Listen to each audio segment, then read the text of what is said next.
Welcome to the Coast to Coast podcast, brought to you by Play Picks and the Lines, coming to you from the West Coast. Josh Lander, joined by my guy Nate Weitzer on the East Coast. And we are looking at a Monday night slate here. We got 3 games for you guys, a couple teams trying to close out, including Nate's Celtics with a big win in Game 3. They are Game 4 and the game that we will kick off this slate with, as they are the first game on the slate tonight. Make sure you do like and subscribe to that page. We are bringing you each and every single game video throughout these NBA playoffs. We are also bringing you that player props video as well, so continue to follow along with us and head to thelines.com as well. Make sure you're using our odds checker there, shopping those lines for the best juice available and all the bets you want to make tonight in these playoffs. And as always, if you do still need a FanDuel or DraftKings account, head to ftpicks.com or dkpicks.com and find those listings in your area, such as what we've got for tonight. Nate, let's jump into it. Yeah, stunningly, the Celtics open as underdogs here at Brooklyn after just completely controlling Game 3, just plus 1.5, and the money line pretty even at plus 100 there. Totals at 220 after the teams only got to 212 in Game 3. Then we have Raptors plus 7.5 at Philly. I'm also surprised at the size of that spread with Joel Embiid hurt. Very, very, very much hurt, playing with a torn ligament in his thumb, not just a little nick. So that's a big spread for a feisty Toronto team that just won at home. And totals 210 there. Those games have been going way under lately. And then the Jazz plus 3 at the Mavericks after squeaking one out in Luka's return. That's an interesting game to watch. The always pivotal Game 5 out there. Yeah, some team will eventually come back from 3-0 down. It is not going to be this Brooklyn Nets team. I'm almost certain of that. I mean, it's more that it's not going to – you're not going to punk these Celtics. They just seem so unflappable. It's just from the time of Game 1, the winner there, the unselfish play, to Game 3 and Game 2, just not waffling at all down the stretch. You're just seeing the passing of the torch in front of our eyes, pretty much. If you were, I think it was a GM was quoted as saying, if you were just dropped into this league and you didn't know any history, you would look at Tatum and Durant and be like, wow, Tatum's way better than that guy. Like he's the better player at this point. And Durant is the guy who, up until these playoffs, we were saying is the best player in the world. And the Celtics have a ton more depth behind that. Just having Jason Tatum, some comical mismatches down the stretch for Jaylen Brown, who, on the broadcast, they say, if you were going to walk into the stadium and know you're going to be guarded by Patty Mills, Seth Curry, and Blake Griffin tonight, you're going to think you're going to have a pretty good night if you're Jaylen Brown. And indeed, He just closed the game with a flurry of moves. Blake Griffin thrown out there as sort of a desperation flail, and he hit a couple threes, which is great. Just love seeing the effort he gave and how red his face was trying to play NBA defense for the first time in 3 months against those two guys. So really, I'm looking past this game. I think the Celtics are getting value at minus 105 for sure, having been the better team in 2 consecutive games by a wide margin. I would look at Celtics futures at this point, and our editor-in-chief, Brett Carlson, did jump on that when 538 had them, said, back in early February, I think, 538 projected them as most likely to win the championship.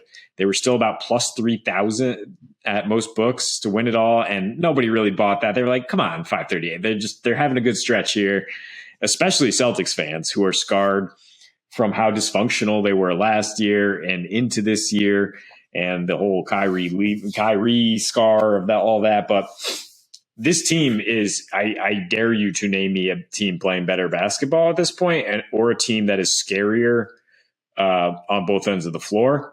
I do think Miami is the only team that could beat them. And I think, if they can avoid Miami, I don't think they're going to, though. I think that's going to be a hell of an Eastern Conference Finals if they get past the Bucks. But plus 460 for the C's to win the chip. And I don't know if you would hedge it with Miami at this point, because I'm thinking that they would be in the finals if not for the C's. I am getting a little ahead of my skis here, but I'll let you talk about Game 3 a little bit as I dream about hanging Banner 18 at some point down the road. Yeah, and I'm not. Ain't nobody mad at you, man. I mean, you're not even being ridiculous. I mean, that was literally, I was texting with you and Mo Nawara, senior writer at thelines.com as well, about, I put a bet on Brooklyn to be winning at the end of the first quarter, and I put one on them to be winning at the end of the first half before the game started. They were up 12-2 to start the game. Then they didn't win either of those bets. They lost the first quarter 30-25.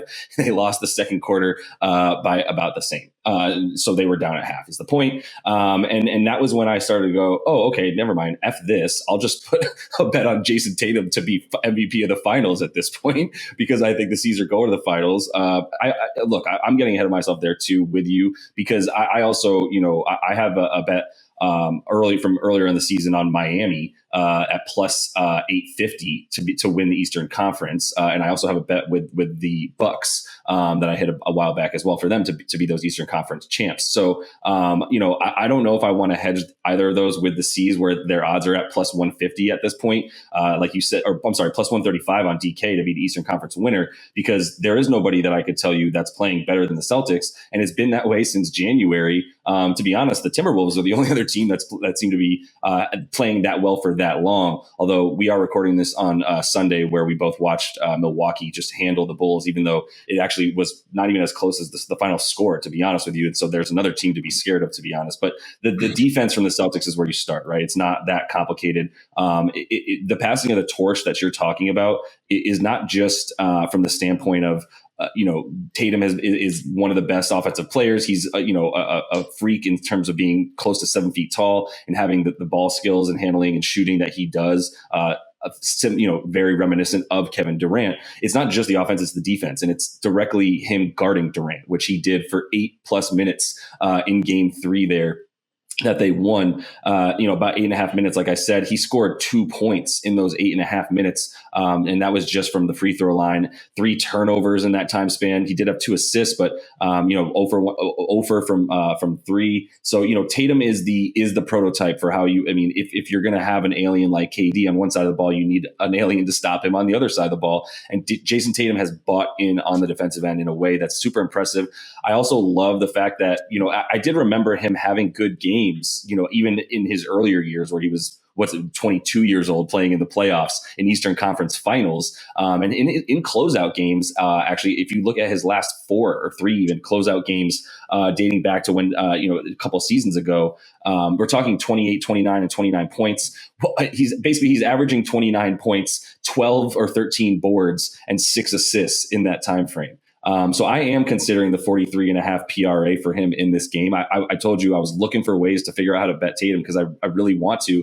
31.5 points will always be, will make me hesitant. But he does have a 31, 39, and then that 18-point game in Game 2 where, they were also able to rely on Jalen. And like you said, on the other side of the ball, Jalen playing offense has Seth Curry guarding him for 6.5 minutes in this game. The guy who guarded him the most is Seth Curry, followed by Kyrie Irving, followed by KD, followed by Patty Mills. So, yeah, they don't have anybody to hang with Jalen, and especially in that fourth quarter, he's going to continue to go to work. So you could consider him as well. I think in this game, I do kind of feel a bit of an under as well, just because I do, like I said, I think that the Celtics defense, it's not going anywhere, man. It's not going to change, and it's not going to lessen in intensity. It's also not going to get worse once you start once you add Time Lord and company into this squad. So, they could very well be championship bound. I don't currently have a bet on them. I got to see if it's worth it for me to do that at this point and figure out how I might.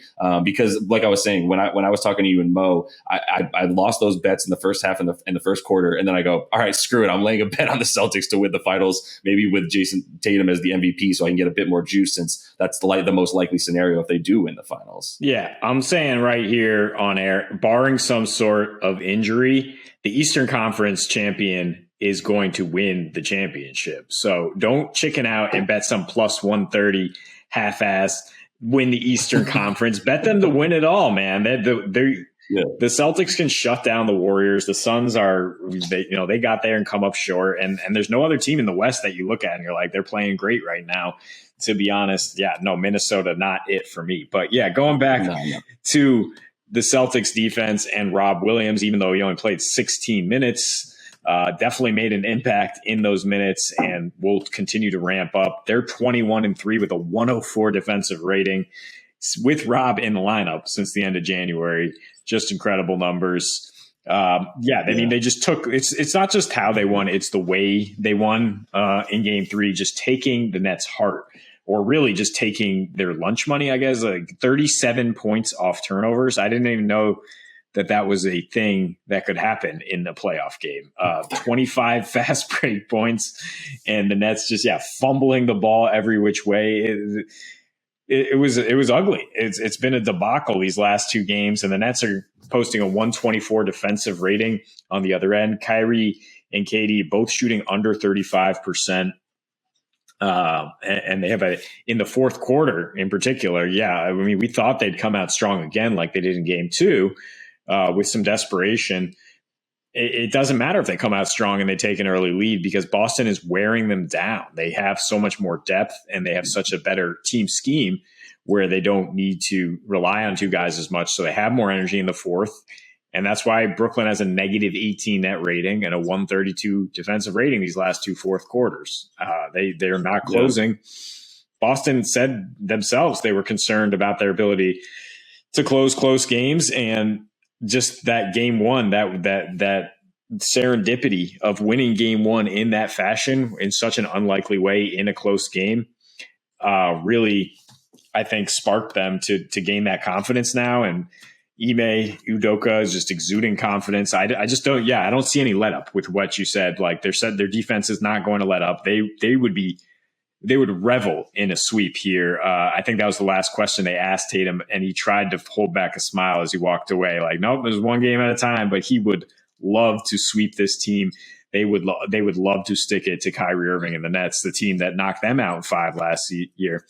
And apparently Ben Simmons, who we get once again 12:30 into the show, Josh, have not mentioned that Ben Simmons is once again backing out of playing at all, because it's 3-0 down now, and I mean, it's a high pressure spot for him to come into, but he will not play, and that doesn't really do a lot for morale for the Nets to say, oh, okay, we have somebody who might be willing to help us, but he doesn't really think we have a shot to come back in this series. So, wave the white flag, and hopefully, I mean, I'd love to see another game in this series. I'd love to see them close it out in Boston, but I just don't trust the Nets to win at all. Yeah, I don't either. They sucked any confidence I had in them completely out of me when they couldn't even win, a first quarter or first half with their backs completely against the wall. That was a must-win game, as we know. And that lack of defense, man, that's a problem that's not going anywhere. This is what we talk about. The team, there's been like one team, and it was the 2017 Warriors, that was outside the top 10 in defense in the last 20 years that won a championship. And it was because they had Kevin Durant, Steph Curry, and Klay Thompson on one team with fully healthy Iggy and Draymond. Probably the best offense we've ever seen. That's definitely since I've been watching basketball, for sure, in 30 years or so. So, that defense didn't need to be what you need this year. And in terms of a net rating as well for the Celtics, they're now showing that they can just win in a variety of ways. That Derek White trade is proving to be helpful, despite the stats that he's filling up. You have, really a third guy outside the top 2. And I know Marcus Smart can do things as well. Off the dribble, he's a great ball handler, but you feel a lot better about Marcus Smart sort of spotting up and not necessarily needing to break players down as a crucial part of this offense when you get to some of the second unit stuff, et cetera, when you don't have one of the 2 Jalen or Jason's on the floor. They're just, their offense is now equally as lethal as their defense, as they do have 118 offensive rating at this point, including a stinker, to be honest, in a game that they still won. That was a defensive struggle in that game too there. So